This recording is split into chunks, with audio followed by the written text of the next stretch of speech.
طريقة جديدة لصينية الكفتة بالبطاطس بطريقة سهلة وبسيطة والطعم خيال. انسي اي طريقة وتعالي اقولك هتعمليها ازاي.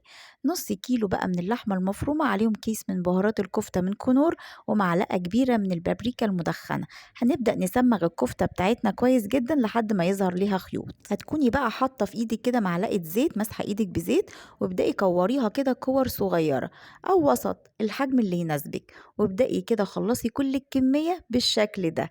عندنا 4 حبايات من البطاطس غسلينهم كويس ومقشرينهم، وهنقطعهم بسمك 1 سنتي. حطهم فوق بعض كده وهقسمهم نصين وأقطعهم مكعبات، وتقدري تاخدي كل واحدة كده شريحة لوحديها وتقطعيها 3 وتقسميها ل4. الطريقة اللي تريحك اعمليها. خلصنا كل الكمية، وعندنا بصل وفلفل ألوان مفرومين. طاسة بقى سخنة ومعلقة زبدة، وهبدأ كده أنزل بالكفتة بتاعتي وارصها بقى بالشكل ده تاخد اللون الجولد الخطير ده. طاسة ومعلقة زبدة وشوية زيت، وانزل بقى بالبصل والفلفل الألوان المفرومين، ملح وفلفل أسمر، واحط البطاطس ومعلقة من بهارات البطاطس، وبعد كده أشوحهم وانزل بالكفتة.